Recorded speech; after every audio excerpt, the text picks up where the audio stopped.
So hey guys, and welcome to my channel Wannabe Grandmaster. Guess that's what I am. Today I'll be showing a game of mine versus Candidate Master Square Taker. He's like a really large, strong candidate master, and he often gives Samuel, so you should go follow him on Leechess. And my username on Leechess is Dr. Victor Stein, so feel free to follow me, message me, or challenge me if you want to play with me. This is a Samuel. He was giving to around 25 people, and the time control was 20 minutes plus 5 seconds, so rapid. And I was right here, so let's begin the game. I played e4, he played knight f6, the Alekhines. I pushed, obviously, and here I'm going for the 4 pawns attack. And now he should have played c5 to get in some central counterplay, because I have a really big center here, and the engine shows this as well. And then it says that I should play c5, but well, it's the engine. The human theory is what I was playing here. Now, bishop g5, I felt a bit of an odd move because you don't really want to develop your bishop somewhere like on the other side of your board from where your knights are, because both of his knights are on the queen side and his bishop is like without support on the queen side, on the king side. No, sorry. So I played bishop e3, simply supporting my d4 pawn and making c5 less dangerous. Now he castled and I played queen d2, preparing to castle queen side and starting a pawn storm on the king. He played knight bd7. I've castled long. Then c6, weird move. Probably wanting to play queen c7, but c5 again would have been better. So here I played h3, asking him what he wants to do with the bishop. Like, do he wants to exchange it for the knight, go back to f5 or g5, where I will simply push g4 and start my attack, or to e6, where it will hinder his development. So the best option is what he played, basically captures. I took back, opening the g file for attack towards his king. He played e6. Again, another unnecessary pawn move. Should have focused on counter attacking on the queen side, but well, what are you gonna do? So I continued my king side expansion, and now you can see that the engine here, it recommends h5 to stop my h pawn from being pushed further.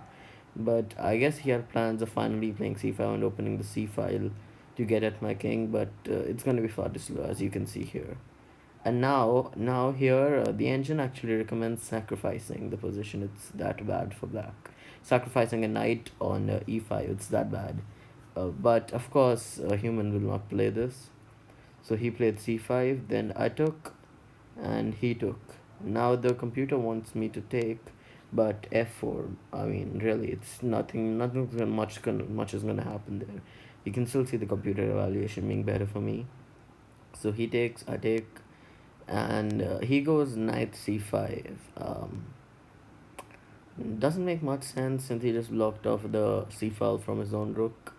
Probably going for a nice outpost, but the knight isn't very active here. Now I have an open h file for my rook. So of course I played queen h2, going for the h7 pawn, and now he plays h5. But h5 is a game losing blunder, because after h5, I'll give you a couple of seconds to pause the video and spot the tactic that I played to win quite a lot of material.